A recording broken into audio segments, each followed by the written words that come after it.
There's a lot of restaurants that are trying to showcase real Mexican food, and I think that that's something that I'm very, very happy with. The fact that it's growing and more people are actually accepting it and loving it. This is the Deep in the Weeds podcast. I'm Anthony Huckstep. There's been a lot of talk in the media of late, centred around the groundswell of Japanese restaurants opening, and particularly omakase. But there's another amazing food movement many Australians have been praying for: Mexican. Not your usual Tex-Mex, but genuine offering immersed in the true food and drinks culture of Mexico. Alejandro Huerta is the consulting chef to new Mexican venue El Primo Sanchez.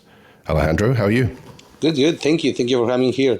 It's good to get you on the show. You've been involved in quite a few Mexican venues in Australia, but they're few and far between. What's the experience been like for you sharing your culture in Australia? It's been an interesting journey. I started first in Adelaide, in Mexican society.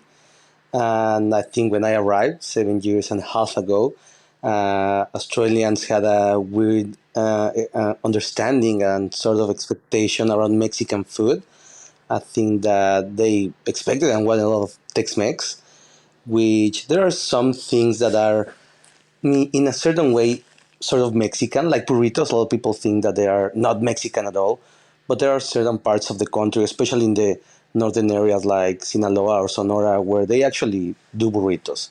Very different to the ones that you have usually in the United States and even here in Australia, but in a certain way, they can be a bit Mexican. So first starting in Adelaide, it was an interesting experience. We had to find a way to make sure that we were catering for what the clients expected. At first, the first menu that I did, I remember I want to be really Mexican, doing mole de olla and trying to do carne en su jugo, which is from Guadalajara. But then I saw that the clients were not that much into it. And then the owners of that group sent me around the country to look into some restaurants, see what they were selling. I came here to Mexico, to Locke, to uh, Frida Cantina, I think it was the name. And then little by little, I started seeing what people were liking. And then, of course, that has been changing at all. After that, I moved here to Sydney, worked for the guys from Chica Bonita. They had a venue in Mali, which is an institution over there. And then they want to open another offering in the city, in Clarence Street. And with that one, they wanted to do it a bit more Mexican, in a traditional way. And they also wanted to make it a bit more like an actual restaurant. The one in Manly, it's really famous with the burritos for lunch, and then they just have like a small taco menu for dinner. So with this one, they want to also do some mains and do some other things, and that, in honesty, was a very good experience. I really enjoyed it. We were having a lot of fun trying to do pork belly with mole and trying to do tostadas more in the traditional way that are done in Mexico. Like for me, I was very happy to do this tostada. Was the first thing that I fell in love when I was like 4 years old, which is this ceviche made with fresh fish, tomatoes, chilies, and then it's like mixed with the mayo and put on top of the tostada with some avocado. My mom has a picture of me as a 4 year old having those tostadas and a little sip of my dad's Corona. And I was very happy that when I put it on the menu, people were really, really enjoying it. And then I did like another homage to my mom, like rajas con crema. Rajas, it's a poblano chili. And when you roast it and then cut it in strips, in Mexico you call that rajas. And then you mix it with cream, a bit of queso panela. I can't get the answer to that on Apple What? Sorry. And then my Apple Watch just gonna a bit crazy. Sorry. And then and then we use queso panela with the rajas. And in this case, that cheese is very traditional from Mexico. It's very similar to halloumi here. So that was the one that we were using. And it was a really good seller. Like people were really enjoying it. And that made me a bit more confident about saying like, okay, why don't we do actual Mexican food? Always trying to make it approachable and make it using ingredients that that people here in Australia are gonna like. Then COVID happened and we had to close Chica Bonita in the CBD. We then came to an arrangement with the landlords, and then I head to Mali, and we stayed there. In honestly, those months of the first lockdown, when we put the food delivery apps, it was some of the craziest services I've done in my entire life. It was just so busy. Like I never expected it to be like that. I remember at first it was only three chefs, three Mexican chefs actually, and you have no idea. Like if I tell you the stories about how many burritos, tacos, and fries we were selling, you will not believe me. Tell us what was going out the door. I remember like the first week we didn't have the food delivery apps, and sales were okay. You know, there was a lot of like takeaway, but once we put those apps, it was just ridiculous. Like I remember it was three chefs in the kitchen. My girlfriend, she still works with me. She was running that restaurant. We've been working since there. She's called Galia, and she was in the past doing tacos. Then my other friend in the burrito section, and I was in the back section doing these fries that are very famous there called carne fries, which is usually just French fries, then topped with this flank steak marinated in Tecate beer and orange, then put with some cheese melted in the salamander, finished with guacamole and pico de gallo. And I was in that section doing that, and then doing also backup for the tacos and that. And I remember that there was a moment where the docket holder was just crazy. Galia was calling me and saying like, "Can you help me with these tacos?" And she will tell me like, "Oh, do 30 fish tacos, 22 cheeseburger, uh, 45 of the pumpkin," and then all of a sudden I will finish them all. I will tell her like, "Okay, do we need anything else?" And she was just, "Yeah, 16 carne fries, 14 carne fries with no cheese, 14 veggie fries." And then my friend in the burrito section, he was literally like lost inside of the kitchen, and that was every day for like 3 months. And I crumbed an amount of fish that I think that a lot of people will never crumb in their entire lives. I crumbed so much fish in those 4 months that it was just ridiculous.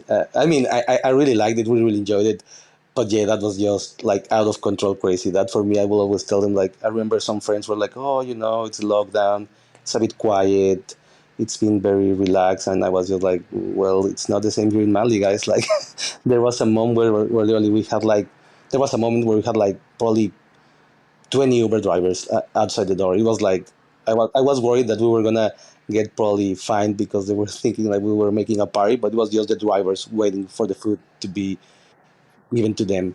And yeah, that was just crazy. Like you have no idea. I said like, "Oh, I never expected this to happen."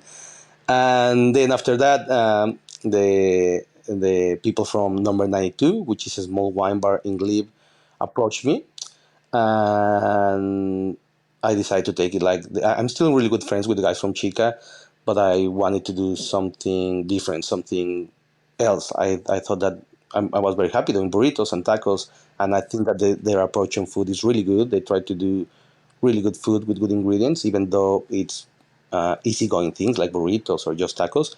They're still focused on good ingredients, good quality. But then when this opportunity to be in this wine bar came, I just said like I had a really good hunch, and I said like, "Oh, I think this is a really good opportunity to to move forward in my career." And I met with the owner. Her name is Angela Casims. She has no experience in hospitality, and the head chef that was before me, I think that him and her were like in different directions, and then what they wanted was not what they were doing, and they were not performing that well. And we started first as a very easygoing wine bar, just doing simple food to go with drinks, and little by little we started putting more Mexican influence in our food until our clients were telling us like, "Oh, we really like this. We really like the fact that uh, there's Mexican food in here. Like there's good Mexican ingredients and ideas." And then little by little we said like, "Okay, let's take a leap of faith and turn this into a Mexican wine bar." And then we changed the branding into 92, which is 92 in Spanish. And we decided to go full on. Like Angela, she's the most amazing boss I've ever had. Like she has not much experience in hospitality, sorry, but the lack of experience that she has, she overcompensates in how an amazing person she is. Like we were not allowed to travel because borders was closed, and then me, my girlfriend, which she's my sous chef here as well, and the bar manager, we're all from Mexico. So when they reopened the borders, the first thing she said, like, it's like, guys, let's close the whole restaurant for a whole month so that you could go to Mexico. Don't worry about the restaurant. Just enjoy your family. Like, just go there and like, enjoy the time with your family. You deserve this. It's been 3 years. It's been way too long. And she's the one that offered it. We never even thought about asking something like that. What was it like for you returning for that month? Oh, it was just amazing. Like, I think that I think that overall, most of the people in the world, they're really close with their families. But I think that in Mexico, family, it's just the centerpiece of everything. And I come from a family that my grandma on my mom's side and my mom, they always said and believed that family is the most important thing. I remember when I was like 6 years old, my grandma was having like these conversations saying like Alejandro, you need to understand this. Family will always be there, and you always need to be close to them, and they will always take care of you and make sure that you're okay. And she is probably the main reason why I do this for a living, cooking, because my grandmother, she will she just loved cooking. It was just incredible the amount of love that she had into this profession. I think if she would have had a chance to be a chef, she would have loved it. Like, she would go to these cooking classes and learn new things to do, some fancy things, some more traditional things. Um, Her mother-in-law, she was a really good cook from this little town called Puebla, which is really close to Mexico City. My grandpa was from there, and she taught her a lot of traditional Mexican food. And so every single Sunday, we will gather at my grandma's house, all of the family, like her six sons and daughters, with all the nieces and nephews, and we will all be there every single Sunday. And she will just cook a feast, and she will love just like setting the tables, putting all the cutlery, making sure everything was taken care of, and then she will cook just whatever she learned on the week before. She will just cook it for us, and then some traditional Mexican food. And she will be that person that, I don't know, my brother will call her and say like, "Oh, I'm bringing my girlfriend. Remember that she doesn't like that much spiciness." And she will just make a small batch of these albondigas, which is the Mexican version of meatballs, with less spicy, just for her. And that's how much she was into making sure that everybody was happy and having a really good time. And that for me, it's the main reason why I love cooking, because she passed that passion onto my mother, and she loved cooking. And then Christmas, my mom would just make all these traditional Mexican Christmas dishes, and people love them. And then they will call her the next year and say like, "Oh, can you make 3 kilos of this green mole with chicken?" And my mom will be like, "Yes," because she didn't know how to say no. And I'm a bit like that also as well. And she will just be like, and then another friend will be like, "Oh, I want 4 kilos of romeritos because I'm bringing it to my party." And then my brother is also bringing it to his party. And then my mom will be like, "Okay," so she will be cooking like for a week and a half just for all the people that were ordering traditional dishes. And I think that's why I love that. Like, that's why I love cooking, because I saw that food can be something that nourishes and makes people happy, and life and good times and good memory usually revolve around a plate of food, even if it's in a restaurant or it's with your family at home. But I realized that food is much more than just eating, that just having tasty food. It's something that will remind you of who you are and where you come from and what you like. And that's why I fell in love with cooking.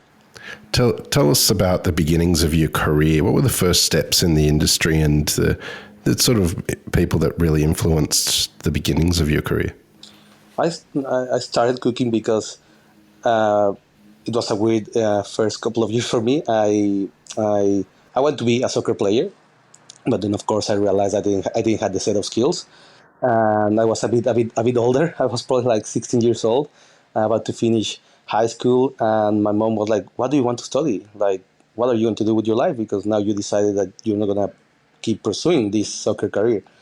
And I said like, "Oh, I'm going to cook." And my mom was so surprised, even a bit angry, because she was like, "You've never cooked anything in your life."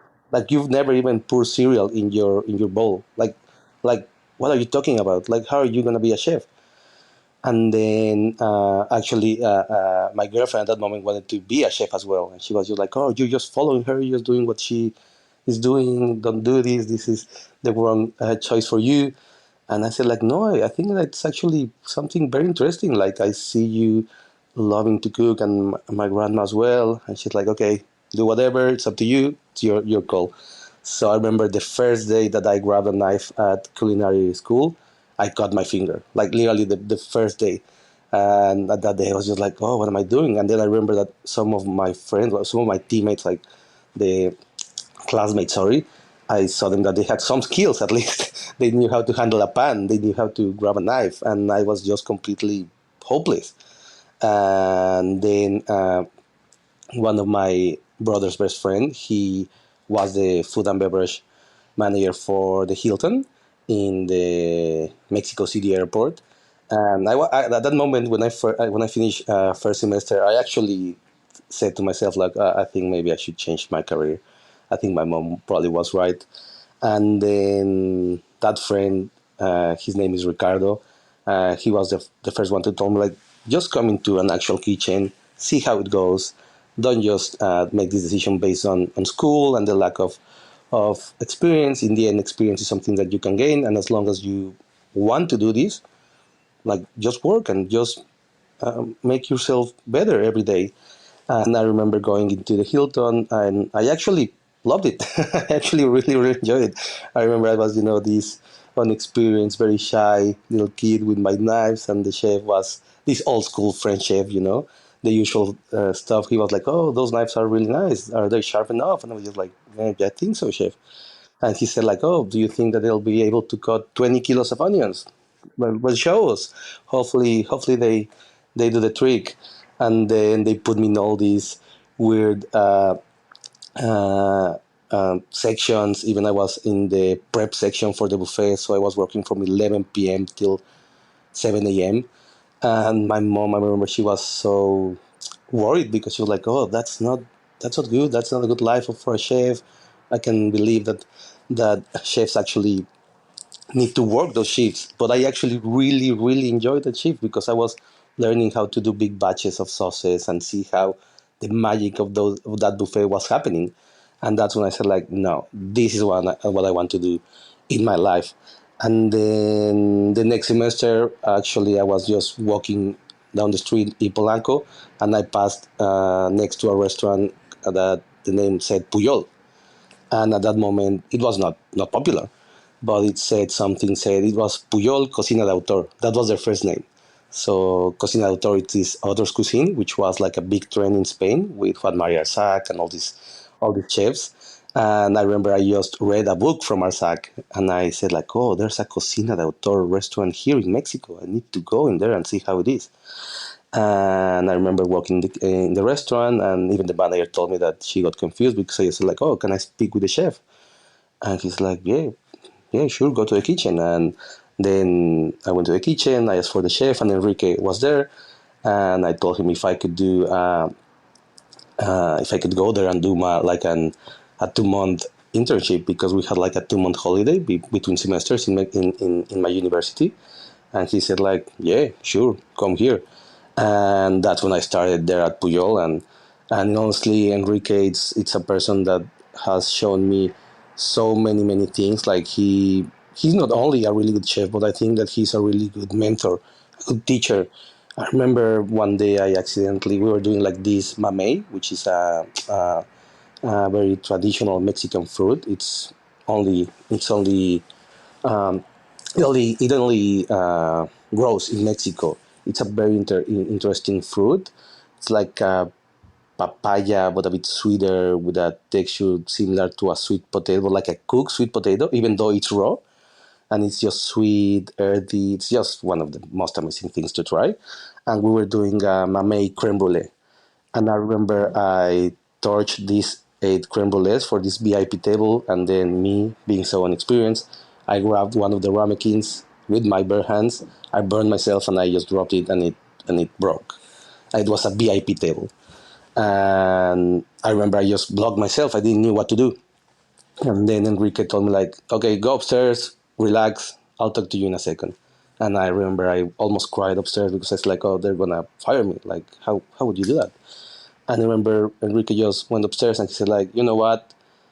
You need to understand this. It's probably the biggest lesson you can learn in a kitchen. Mistakes will happen. Mistakes will happen all the time. You will burn yourself. You will cut yourself. You will season something the wrong way, put more salt, whatever. The most important thing you need to understand is that you need to fix it as soon as possible. You cannot just be there standing, doing nothing, waiting for magic to happen because magic won't happen. You need to make sure that you fix the mistake. And then once you fix it, that's it. You learn and you go. No one's gonna no one's gonna kill you, no one's gonna fire you. You just need to fix that mistake. And I realized that he was completely right. Like you're always gonna make a mistake, even to this day. Sometimes you can send the food to the wrong table and be like, oh my god. But you're not gonna stay there and say like, oh my god, life send it. No, you just go and do it again, send it, that's it, and end of the crisis.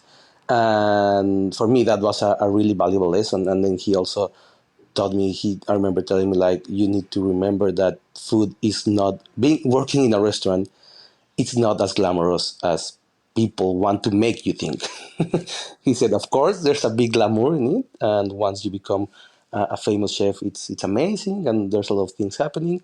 But working in a kitchen, it's really, really hard, and it takes a lot of commitment, a lot of skills, and making sure that you always try to do things in the best possible way.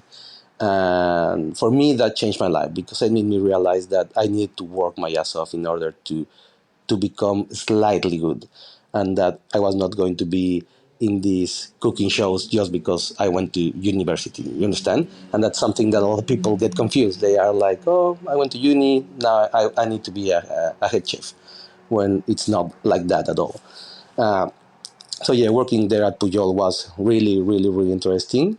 And then after that, I worked at a couple places in Mexico City. Then I moved to Spain, and I had the opportunity to work at Quique da Costa doing stage. And also, those guys are amazing. Like the way in which they treat food. I remember that they were one of the first restaurants, at least that I knew of, that they were working with ingredients from the region. They're located in Denia, and then they have this mountain called Mongo, and they were harvesting ingredients from Mongo. They were using prawns from the Sea of Denia, and the respect that they had for the ingredients, it was just out of control. For me, it was my first Michelin star experience, and that changed my perspective of food completely. It made me just realize that food can be something much, much more than just serving food. And I'm not saying that that's better than a humble traditional taco, but it just made me realize what we as chefs are capable of course, you need the skills, you need to be uh, very creative and all those things, but it was just amazing. And then after that, I had the opportunity to be at Noma, which I really, really enjoyed. The guys there were amazing. But the other chef that also really changed the way in which at least I run my kitchens, it's Grant Akets from Alinea. I remember that being at Alinea, he was he was the most approachable chef I think I've ever worked with. He was, of course, very strict and he wanted things to be done in a good way, but he was always teaching you and making sure that you were learning and making sure that even though mistakes were happening, he was the first one to go there and say, like, okay, you did this wrong. This is how you should do it. Not yelling at you, not treating you like if you are, I don't know how to say, like if you are worthless, which that's something that in some restaurant happened. And I remember that there he said something that I say to to my chefs even to this day, like if I don't yell, no one else is allowed to yell. If I'm not treating chefs like like a piece of garbage, no one is allowed to do that. Like no one. And me in my kitchens, that's how I run my kitchens. Like there's no yelling, cursing, treating each other like if you're nothing, or like trying to do these little pranks to your friends because you think that it's funny to see them not do their prep correctly. That's something that I just don't let that happen in my kitchens. I'm just like, no, never again. I remember at a certain point, I also said like, oh, that's funny, like he burned the bechamel of this guy. That's kind of funny, But then, yeah, of course, once you grow and once you see that, you're like, no, that's not funny. That's just idiotic. That's just plain idiotic. It makes no sense. Like it actually makes no sense to do that because the other guy is gonna be behind. Then you also are wasting money in the prep, and you what did you get out of it? A laugh, and that in the end, you're just an idiot. This episode is proudly supported by OpenTable. Nearly 1/3 of diners are booking same day. So they're making those decisions on the spot. And 10% are making their bookings within just a few hours. And so it's why it's so important to have booking software like OpenTable, which allows your diners to discover you.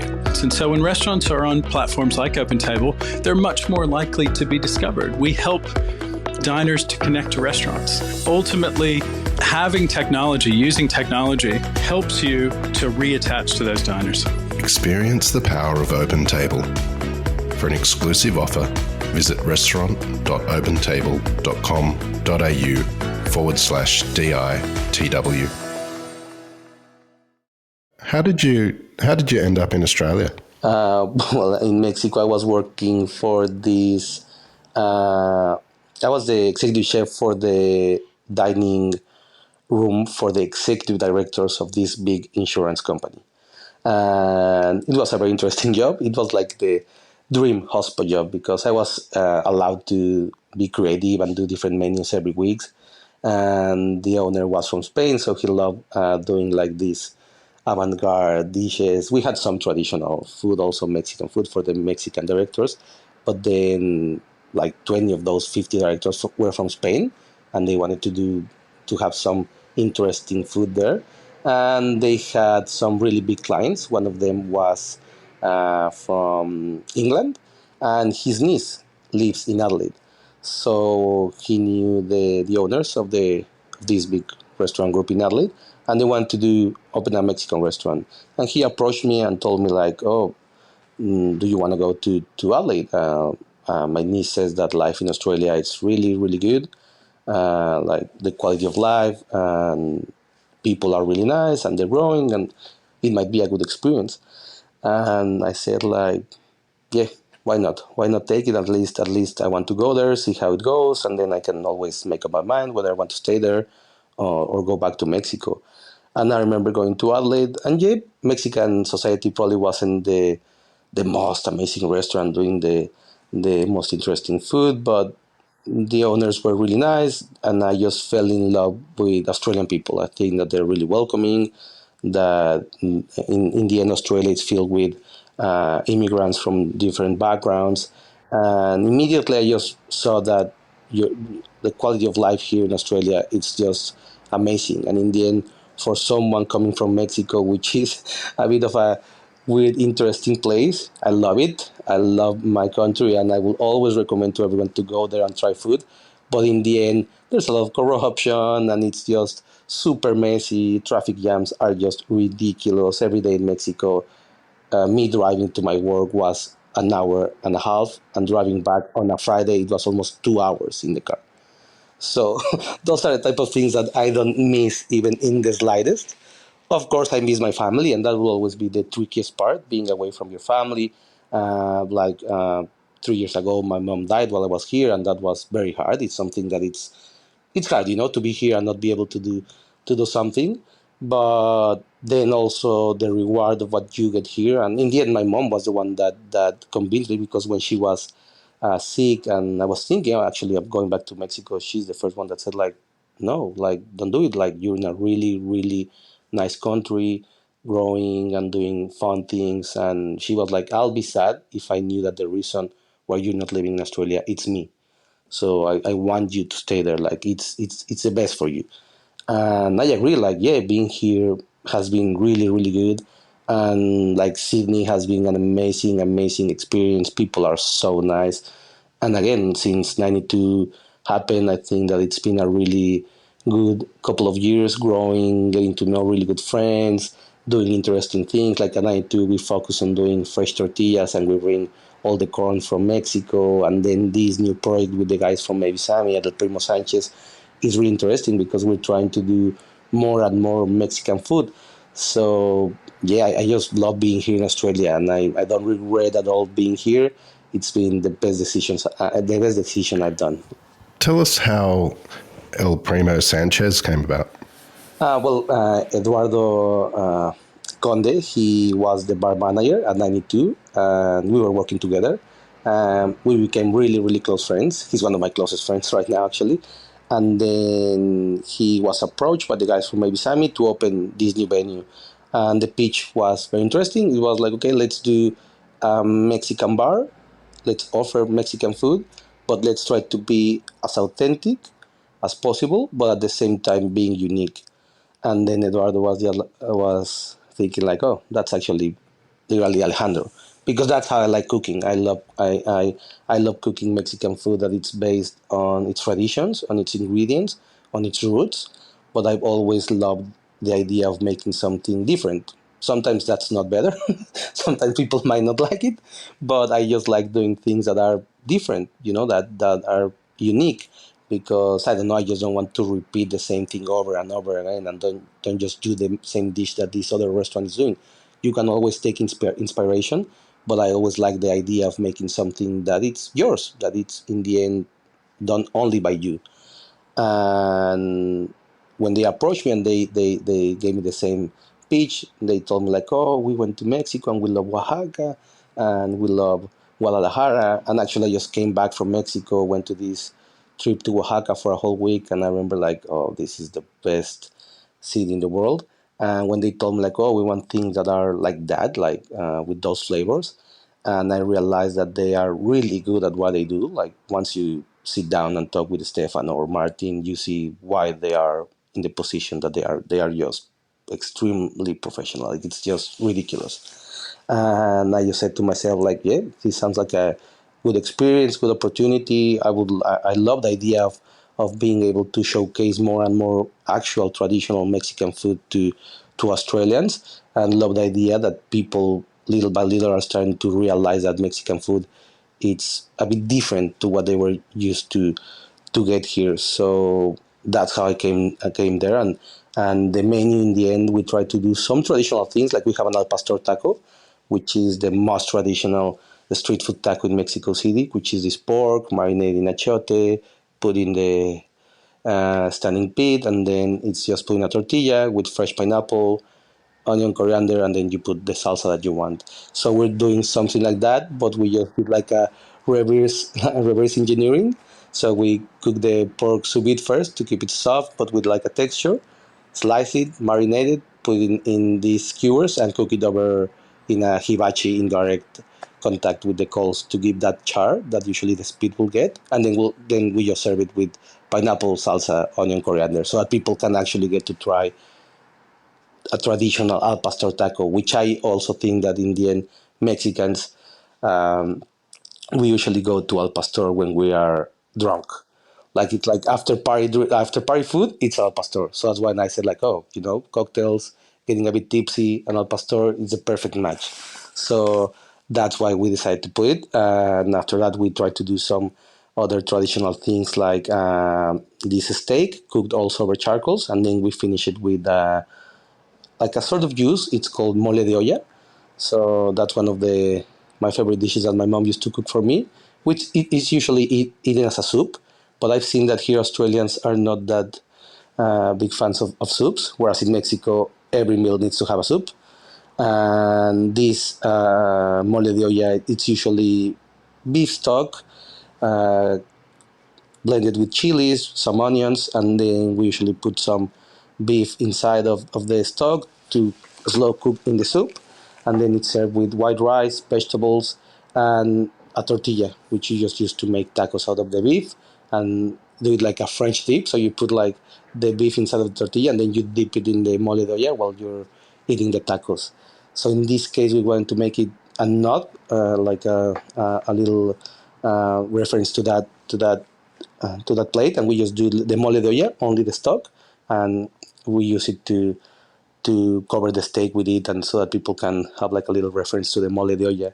And for the dessert, we try to do fresas con crema, which is strawberries with cream. That's something that every mom in Mexico will make, and they will make it on a weekly basis, which is just strawberries, cream, vanilla, and they will just have it there.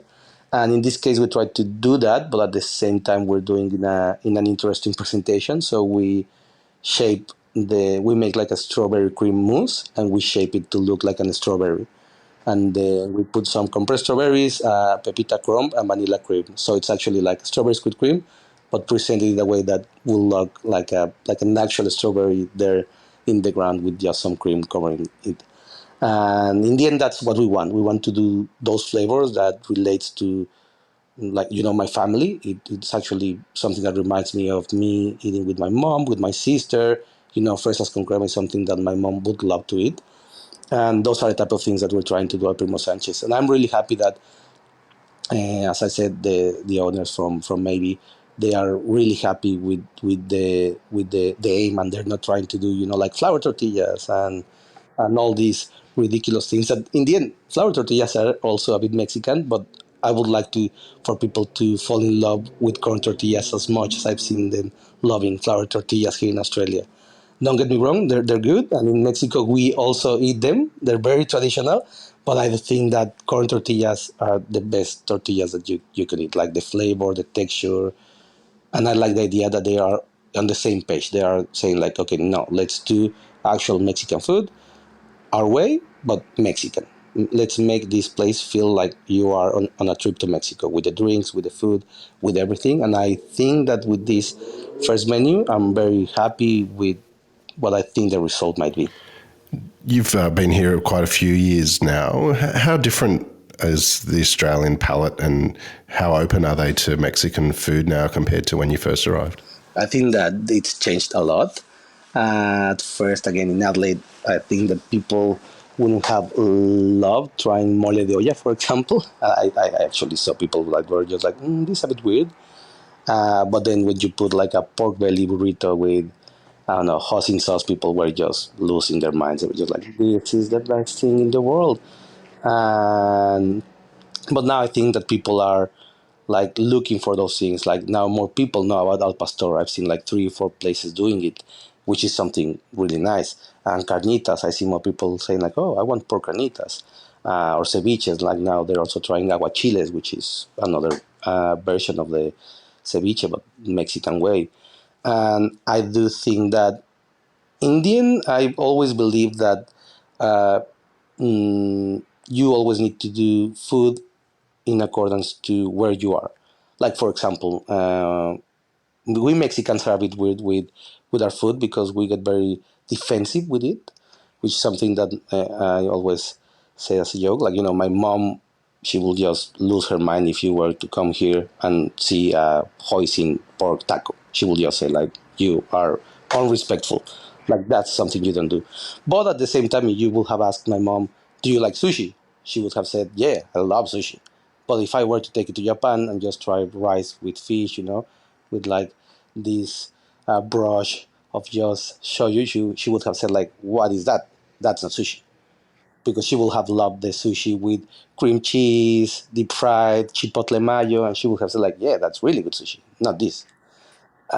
And I do think that in the end, yeah, Mexicans probably will have been a bit weird about traditional sushi at first, and you need to find a way to make it approachable, to make people like the idea of sushi. And nowadays, it's the same. Now, people in Mexico are opening traditional sushi omakase restaurants, like where they just do the real deal. They bring chefs from Japan and they're doing the real deal. And I think it takes a bit of time. So I think that here in Australia, it's a bit the same. Like at first, it was like, okay, this is Mexican food, little by little, people trying different things until they're like, oh, fuck, actually, this is quite nice. Maybe we should try the actual real deal of Mexican food. And I think that there's a lot of really interesting Mexican restaurants opening all around the country. Like I just went to Adelaide and there's a restaurant called La Popular. They're just doing an amazing job. It's just really, really small, doing fresh tortillas. And it was, for me, it's one of the best experiences I've had of Mexican food in a terms that it actually made me feel like I was in this little taco shop in Mexico City. Here in Sydney, there's this restaurant called Maiz with Juan Carlos. He's doing an amazing job. He tries to do food in a traditional way, and the name in the end it's maize, corn, and he tries to do everything with corn. But he just doesn't do tacos. He's like, I won't do tacos. I'll do everything with corn, but not tacos. And I really, really enjoy his food. I think that he's very intelligent. But then you have like Toby Wilson doing Rico's tacos. And even though he's not super traditional, he's very true to his flavors. And I think that he loves Mexico food that much that you actually feel like he's doing actual traditional Mexican food, even though it's this weird Toby Wilson perspective of Mexican food. But at the same time, it actually tastes Mexican. You are like, yeah, this is actually like a little taqueria. And I love him. Like, I think that he is one of the most interesting chefs. I just did like an event with him on Valentine's Day, and I love the way in which he cooks. Like, he actually cooks like a traditional Mexican mom, and I love that of him. So I think that little by little there are more and more and more restaurant openings and doing traditional things. Like in Brisbane, you have Cartel del Taco, and you have Baja, and Melbourne, you have Mamacita, which has been doing an amazing job for a long, long while. You have La Tortilleria. Like, there's a lot of restaurants that are trying to showcase real Mexican food, and I think that that's something that I'm very, very happy with. The fact that it's growing and more people are actually accepting it and loving it. Well, I love it as well, and the impact that you're making is extraordinary. What do you love about what you do? About being a chef, I love the fact that people live happy when they eat with you. That's something that's the aim that I always have. I love the idea of I guess sitting at your restaurant and then going into the kitchen and saying like, thank you, that was so good, like it was just amazing. And I also love the fact that here at 92 and now at Primo, people are like, they go into the kitchen and they ask like, oh, I've never tried salsa matcha, this is the best thing, you should sell it in jars. Like, those are the type of things I love, like people just having a good experience and leaving with a happy face from your restaurant. Well, Alejandro, it's an absolute honor to have you on Deep in the Weeds today to hear just a bit of your story. Good luck with El Primo Sanchez and everything else that you're doing. Please keep in touch and we'll catch up again soon. Thank you so much. This is the Deep in the Weeds podcast. I'm Anthony Huckstep. Stay tuned as we take a deep dive into the lives of the incredible people who ply their trade in the food and hospitality sector. Special thanks to executive producer Rob Locke for making this all happen. Follow us on Instagram at Deep in the Weeds Podcast or email us at podcast@deepintheweeds.com.au. Stay safe and be well.